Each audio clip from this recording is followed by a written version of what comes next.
Did you know that Marie Curie was the first person, man or woman, to win 2 Nobel Prizes?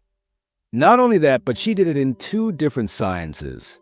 Now, imagine a time when women were not even allowed in most universities.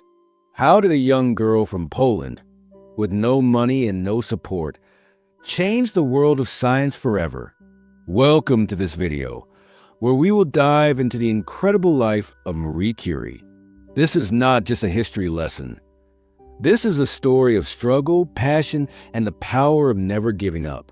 And as you listen, you will also improve your English because I will use simple, clear language and I will explain new words when needed. So, let's begin this inspiring journey. Chapter 1. A Girl with a Dream. In the year 1867, in a small town in Poland, a baby girl was born. Her name was Maria Sklodowska. No one knew that this little girl would change science forever. Maria grew up in a house full of books. Her father was a teacher, and he loved science. He taught her about physics, the science of energy and motion, and chemistry, the science of substances and their reactions. But life was not easy. Poland was under Russian rule, and people were not free. Women, especially, had very few rights. They could not go to university. They were expected to marry, have children, and stay at home. But Maria wanted more. She was brilliant in school.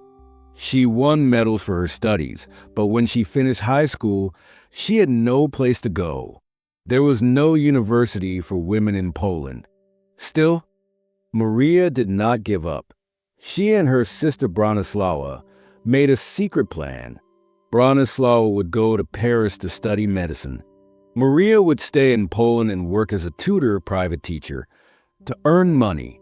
When Bronislawa finished, she would help Maria go to Paris. For years, Maria worked hard, teaching rich families' children during the day and studying science at night. She never stopped learning. Finally, in 1891, her dream came true. She left Poland and moved to Paris. There, she changed her name to Marie. Chapter 2. The City of Light. Paris was a whole new world for Marie. The city was full of students, artists, and scientists. She entered the Sorbonne, one of the best universities in the world. But life was still difficult. She was a foreigner, a person from another country. She was a woman, and she was very poor. Marie lived in a small, cold room. In winter, she wore all her clothes to keep warm. Sometimes, she ate only bread and tea. But none of this mattered. She was finally studying what she loved, science. She worked harder than anyone. She spent hours in the library, in the classroom, and in the laboratory, a room for scientific experiments. Her teachers saw how brilliant she was, and soon she graduated at the top of her class in physics. After graduation, she needed a job. One of her professors introduced her to a scientist named Marie Curie. Pierre was a quiet, intelligent man who worked in the field of magnetism, the study of magnets and forces. When he met Marie, he was amazed by her passion for science. They became friends and soon they fell in love. In 1895, they got married.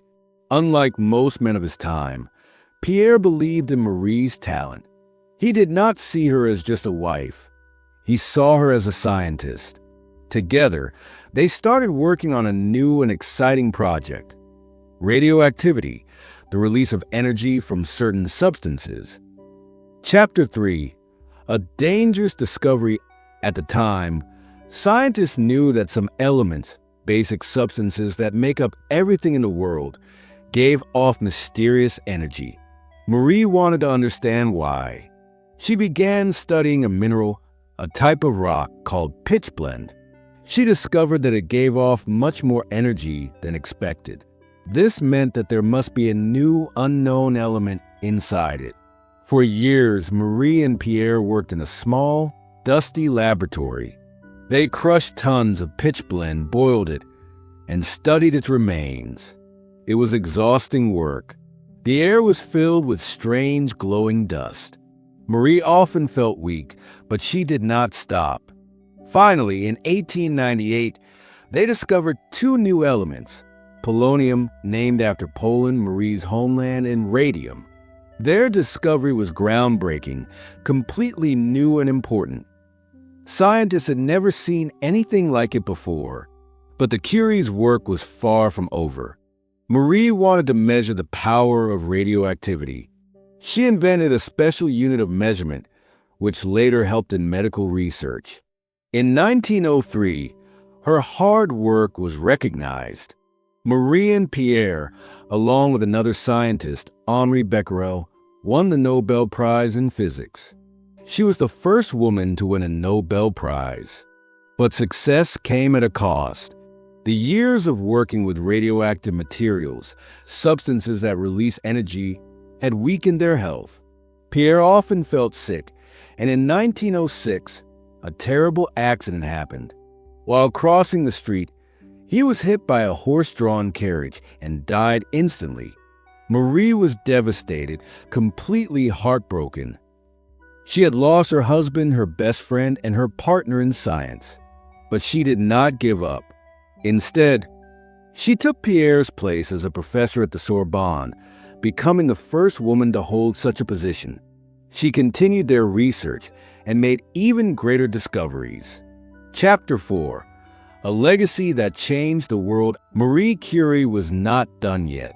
She wanted to use her discoveries to help people. She realized that radium could be used to treat cancer. She worked with doctors to develop radiotherapy, the use of radiation to kill cancer cells. This was the beginning of modern cancer treatment. In 1911, Marie won her second Nobel Prize, this time in chemistry. She was the first person to ever win 2 Nobel Prizes. But despite her fame, she remained humble, not proud or arrogant. She never became rich because she refused to patent legally own her discoveries. She believed that science should be for everyone, not just for profit. Chapter 5: A Legacy of Science and Sacrifice. By the 1920s, her body was showing clear signs of radiation poisoning. She suffered from severe anemia, a condition where the body lacks enough healthy red blood cells, and her vision weakened.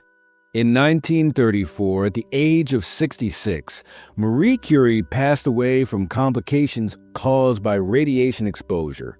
She was buried next to Pierre Curie. Chapter 6: A Legacy That Lives On. Marie Curie's work changed the world forever.